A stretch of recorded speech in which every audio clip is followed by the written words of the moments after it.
professional sport. 7 players from Northampton Saints are in the England squad for the Six Nations. The club hasn't seen anything like it for 40 years.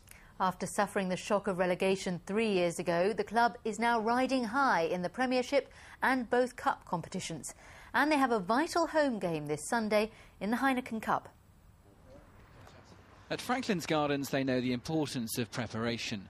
It's pitched like its players are learning to play in all weathers, exemplified in training amid this week's winter snow. And the new crop are ready for an England harvest.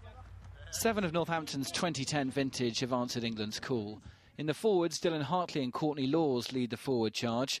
In the backs, the Twinkle-Toed 2, Ben Foden and Chris Ashton, have been grabbing the headlines. They've been joined by fly-half Stephen Myler and Shane Garrity, plus forward Phil Dowson, who've been selected for the Saxon squad. Players enjoy coming out and playing, especially with the fans who pack out the stadium. Like I say, it's only a small town, but it's rugby dominated, which is pretty rare in England, with the football being the main sport. Tell me what it's been like being catapulted into the England team. The Downs are not the best, and it's not where you want to be, but I think they make you stronger and make you want to kick on and make you more hungry and determined to get to the top and stay at the top. 40 years ago, the world of rugby, though, was very different. The game was amateur. Protein shakes had never been heard of. It was also the last time Northampton had so many players playing for England. Bob Taylor was one of those men. He won 16 caps for the Red Rose, when instead of the Ashtons, Fodens, Hartleys and Laws, there was Jeeps, Jacobs, Savage and Sykes. They all had their own idiosyncratic ways of getting into the game, and I suppose I did as well, but we were all determined to enjoy ourselves and do everything we could to play as well as we could each and every week. For now, though, talk of the Six Nations takes a back seat. The players have 2 Heineken Cup ties lying ahead against 2 giants of European rugby in Perpignan and Munster. One more chance to write another piece of history. James Burridge, BBC Look East in Northampton. That is fantastic for them, isn't it? I know, it's great. It looked pretty chilly on the training ground, though, didn't it? Now, racing cars are normally linked with carburettors, roaring engines and the fumes of petrol. But all that could change with a car made in this region. The people behind it are called Radical Sports Cars. They operate out of Peterborough, and they've come up with an electric racing car thought to be the first of its kind in the world. Think of electric, you might think of this, but a Peterborough company is hoping to change all that into something more like this. It's really different for us. It's a bit of a first. It's a first for Radical, but it's a first globally. I'm not aware of any other company that makes a thoroughbred race car powered purely by batteries.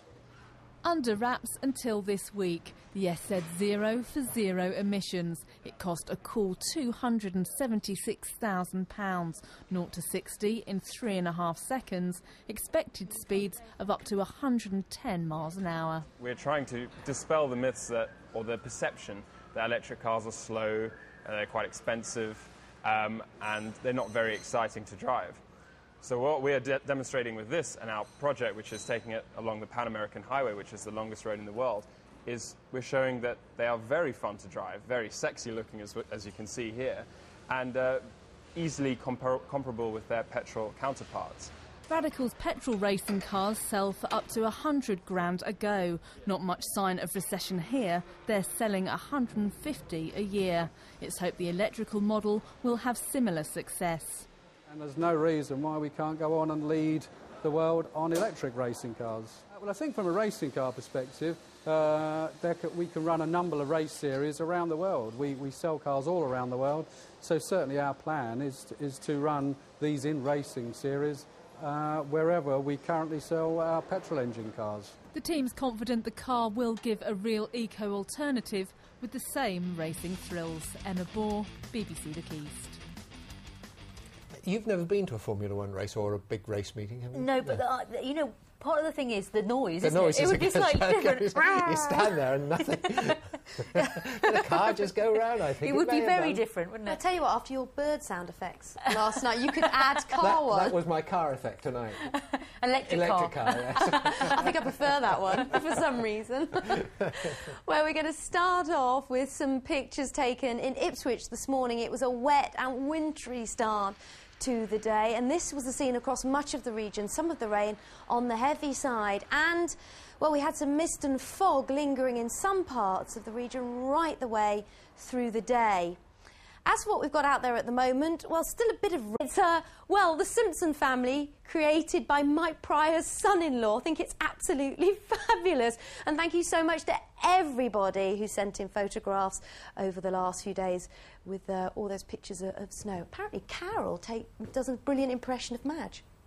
Well, I haven't That's heard really that, but they good. were very, very good. I thought you were going to offer to do that.